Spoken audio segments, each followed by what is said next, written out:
Matt, thank you so much for joining us here at SuperReturn. It's lovely to see people back in the flesh. What's it been like for you as an industry coping with this period, and how nice is it to be back? It's so nice to be back. And I think what we learned from the pandemic, while a lot of progress has been made on the digital and virtual front, there's nothing that really replaces an in-person handshake and, all of the sort of intermediate or buffer time and sort of the friction and the hellos, and it's hard to quantify, but that in-person touch is wonderful. I didn't know how much I missed it. And this world is such a relationship business, isn't it, as well? It is. I had a conversation with an LP just the other day, and he said, we're picking 10-year relationships, not deals tomorrow. And I thought that was both accurate and refreshing, and also underscores the importance of relationship building, which can only really be, there has to be some in-person element to relationship building for sure. So that's one of the key challenges that COVID forced upon this industry. What were some of the others that you've experienced in the last 2 years?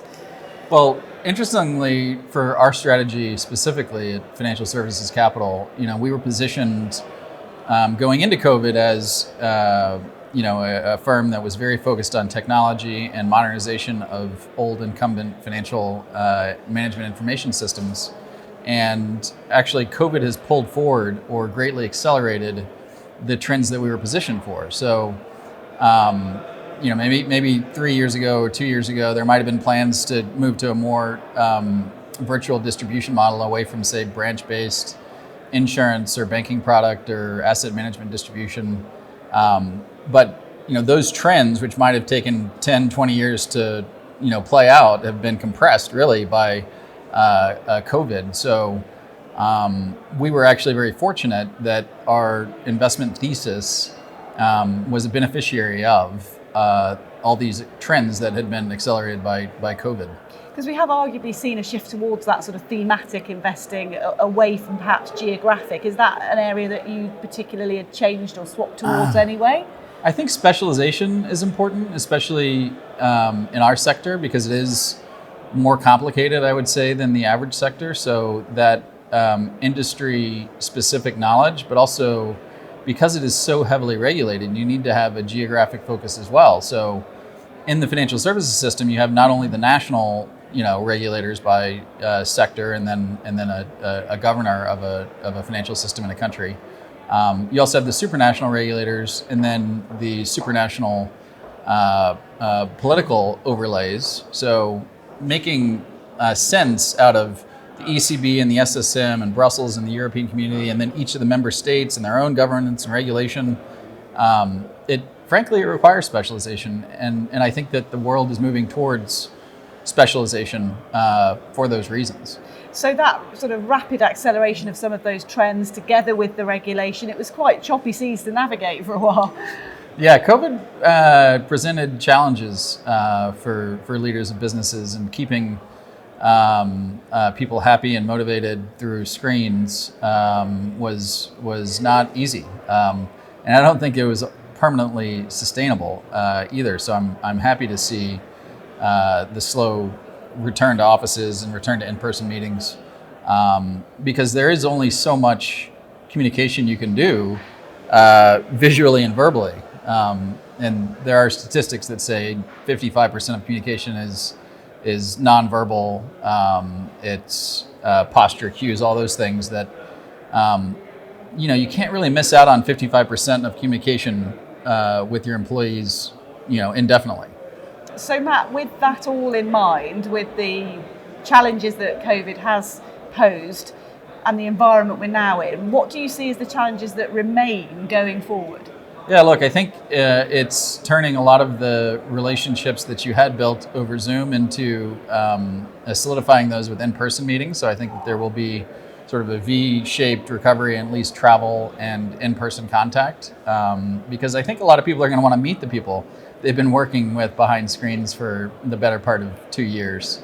And for us as a relatively emerging private equity firm, it's really refreshing to be able to meet with people in person, because it is very difficult to start a relationship from scratch over Zoom or some other video conference facility. At some point, there needed to be in-person interaction, and it's coming just in time, I would say.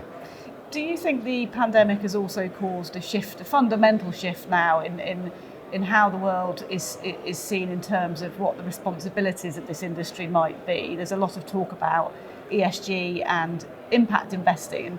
What responsibility did this industry now have? Well, I think the primary responsibility of the industry is, and always has been, fiduciary responsibility. So, I always think about my mother, right? She's a pensioner. She worked for the city of Houston forever. So that is the end customer. Her what she wants out of her investment or pension is to have more money to retire on than she did when she was putting money in. It's pretty simple, right? So that's your fiduciary responsibility is ultimately to the pensioner class, and I think ESG can be a part of that, but you can't set your fiduciary responsibility aside. You have to layer it into your fiduciary responsibility. In our sector, it's a little easier because you do have this heavy regulatory intervention. So the ECB and the SSM, for example, are putting higher risk weights on, or going to put higher risk weights on fossil fuel loans. And that will drive a higher cost of capital relative to renewable resources. So there is a bit inbuilt ESG, not a bit, there's a ton of inbuilt ESG into investing in European financial services, because these ESG goals that are promulgated by, not just ourselves, but citizens, politicians, and regulators are being pushed down on the companies in which we invest, and also the ones we don't. I think that the regulatory control over this specific industry makes it that much easier actually to have ESG as part of your core, because frankly the lawmakers are insisting on it. Do you think, so that's from the regulatory point of view, do you think from a client point of view and from the end user, your mother as you described with the pensioner, do you think there is more of a pressure, say in Europe, than there is in the US at the moment to tick those boxes too? It's not a tick box exercise. I would say that Europe is probably more advanced in its focus on environmental, social, and governance and responsibility goals.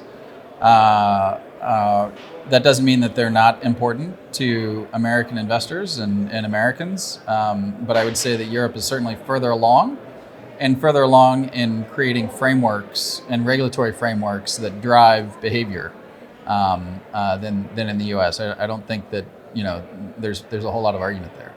Being back in person here, you've got a chance to have a few conversations and glean some insights. What do you hope to take away from SuperReturn?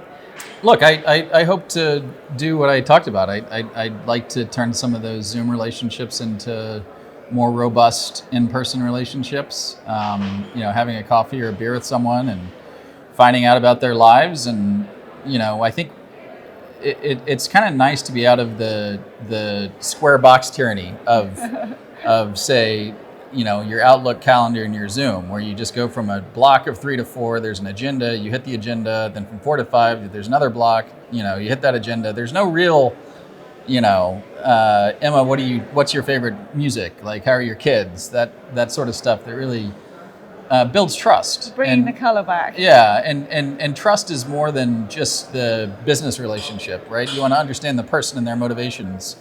And it's difficult when you're so scheduled in these boxes. Your life starts to resemble your calendar, and that's not necessarily a good thing. Well, I'm glad you've got the chance to step outside those boxes here at SuperReturn. Matt, thank you so much for joining us. Good to talk to you. Thank you very much.